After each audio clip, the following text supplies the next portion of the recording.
Promosikan nama Tuhan Yesus. Bacaan firman Yohanes pasal 20 ayat 21b.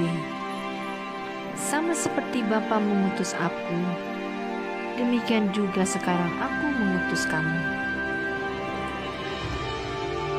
Kisah Para Rasul pasal 2 ayat 21 sampai 24. 21. Dan barang siapa yang berseru kepada nama Tuhan akan diselamatkan. 22. Hai orang-orang Israel, dengarlah perkataan ini.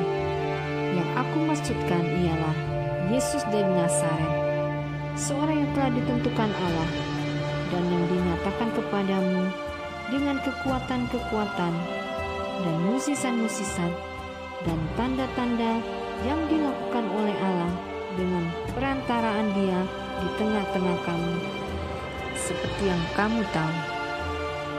23. Dia yang diserahkan Allah menurut maksud dan rencananya telah kamu salibkan dan kamu bunuh oleh tangan bangsa-bangsa durhaka. 24. Tetapi Allah membangkitkan Dia dengan melepaskan Dia dari sengsara maut, karena tidak mungkin Ia tetap berada dalam kuasa maut itu. Pertanyaan renungan: siapa yang diutus Tuhan sekarang?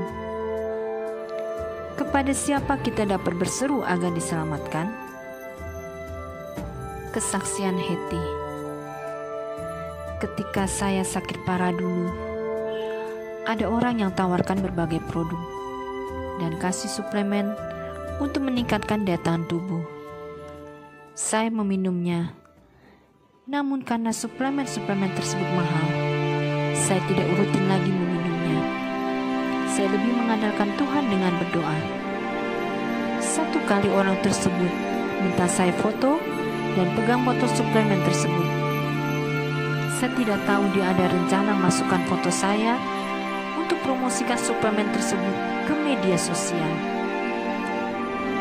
Ketika saya sadar dan tahu, saya marahi orang tersebut karena kesembuhan saya bukan karena suplemen tersebut, tapi karena Tuhan Yesus yang sembuhkan saya. Dan juga saya sudah tidak rutin minum suplemen tersebut waktu itu. Bahkan saya disuruh promosikan suplemen tersebut untuk menolong orang lain. Saya katakan pada orang itu, kesembuhan saya bukan karena suplemen ini. Saya tidak mau promosikan suplemen ini. Saya sembuh karena Tuhan Yesus. Jadi saya hanya mau promosikan Tuhan Yesus saja. Memang saat saya drop suplemen menolong saya secara fisik saat itu, tapi bukan berarti suplemen itu yang sembuhkan saya. Dan saya tidak bergantung dengan suplemen tersebut. Saya tidak rutin juga membelinya. Saya lebih andalkan Tuhan Yesus setiap hari, setiap jam, setiap nafas hidup saya karena anugerah Tuhan. Renungan: pengikut Kristus di seluruh dunia mempunyai misi yang sama untuk menjadikan semua bangsa murid Kristus. Dari dulu sampai sekarang, tetap fokus pada amanat agung Tuhan Yesus. Pesan yang dipromosikan mampu mengubah hidup seseorang saat mendengarnya dan beriman kepada Kristus. Tentu sangat jelas misi pengikut Tuhan Yesus, membawa kabar baik, mewartakan Sang Juru Selamat, Yesus Kristus, kepada banyak orang. Tidak ada misi yang paling berharga saat kita pengikut Yesus mempromosikan Yesus Kristus, di mana barang siapa yang berseru kepada nama Tuhan Yesus akan diselamatkan.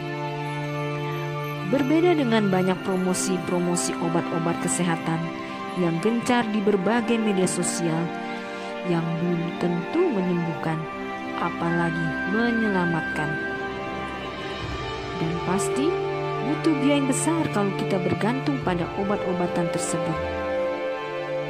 Promosikan Tuhan Yesus bukan hanya penyelamat, Ia juga penyembuh, sumber berkat, maha kuasa, maha tahu, Sang penolong satu-satunya. Di dunia ini banyak produk, mulai produk teknologi, obat-obatan, properti, dan lain-lain. Namun, keberadaan merek-merek tersebut tidak bertahan lama karena ada produk-produk baru yang muncul yang lebih canggih. Percayalah, hanya nama Tuhan Yesus yang paling canggih, paling akurat kebenarannya. Dari dulu sampai sekarang, namanya tidak pernah berubah merek, tetap berkuasa selama-lamanya. Mari kita sebagai pengikut Yesus Kristus tuntaskan misi amanat agung Tuhan Yesus. Wartakan, promosikan, nyatakan, saksikan kebesaran nama Tuhan Yesus kepada banyak orang. Refleksi doa. Roh Kudus, mampukan hari ini aku bisa menyaksikan nama-Mu kepada banyak orang, agar semua orang yang mendengarnya dapat datang kepadamu. Ayat hafalan Kisah Para Rasul pasal 2 ayat 21b.